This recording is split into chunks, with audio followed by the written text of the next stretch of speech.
আসসালামু আলাইকুম ওয়া রাহমাতুল্লাহি ওয়া বারাকাতুহু। দেখুন, ফরজ নামাজের পরে এইভাবে পেশানি মানে কপালে কিংবা মাথায় হাত দিয়ে কি দোয়া পাঠ করবেন, কি দোয়া পাঠ করতে হয়? অনেকে এই ব্যাপারে জিজ্ঞাসা করে থাকে কি মৌলানা সাহেব, ফরজ নামাজের পরে কপালে হাত দিয়ে কিংবা মাথার মধ্যে হাত দিয়ে কি পাঠ করতে হয়? তো দেখুন, যারাই শুনছেন মনোযোগ সহকারে শুনবেন যে এমনই একটা দোয়া আছে যেই দোয়া আপনার ফরজ নামাজের পরে যদি মাথায় কিংবা পেশানি কপালে হাত দিয়ে পরে ওই দোয়া যদি আপনি পাঠ করেন তো সুবহানাল্লাহ, আল্লাহ পাক রব্বুল আলামিন আপনার টেনশন গম দুঃখকে দূর করে দিবে। তাহলে সেই দোয়া কি? মনোযোগ সহকারে শুনবেন।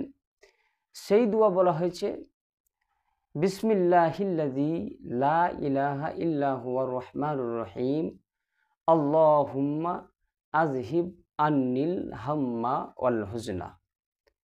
আরেকবার শুনবেন, বিসমিল্লাহিল্লাযী লা ইলাহা ইল্লা হুয়ার রহমানুর রহিম আল্লাহুম্মা আযহিব আন্নিল হাম্মা ওয়াল হুজনা। এই যে দোয়াটা বলা হয়েছে, প্রত্যেক ফরজ নামাজের পরে এইভাবে কপালে পেশানিতে হাত দিয়ে যদি কেউ আপনার এই দোয়া পাঠ করে তো আল্লাহ পাক রব্বুল আলামিন এই দোয়ার পাওয়ার এত, তার টেনশন গম দুঃখ চিন্তাকে আল্লাহ দূর করে দিবে, তার চিন্তা ফিকির দূর হয়ে যাবে। সুবহানাল্লাহ। অতএব নামাজের পরে আপনারা এই দোয়াটা অবশ্যই আপনারা কি করবেন? পাঠ করার চেষ্টা করবেন। এইটা আছে, আর একটাও আপনার দোয়া আছে যেটা আমরা সকলেই পাঠ করি, অনেক মানুষ আপনার পাঠ করে, যেমন মাথায় হাত দিয়ে পেশানিতে কপালে হাত দিয়ে আপনার পাঠ করে ইয়া কাবিয়ু ইয়া কাবিয়ু। এইটাও একটা দোয়া, বুঝতে পারলেন? যদি আপনি পড়েন এটাও পড়া যাবে, অসুবিধা নাই। এইটাও ভালো দোয়া। এই দোয়াটা পাঠ করলে পরে আপনার জেহেন আপনার মজবুত হবে। সুবহানাল্লাহ। অতএব যিনারাই শুনছেন ফরজ নামাজ যখন আদায় করবেন তো আপনার এই দোয়াগুলো অবশ্যই পাঠ করার চেষ্টা করবেন।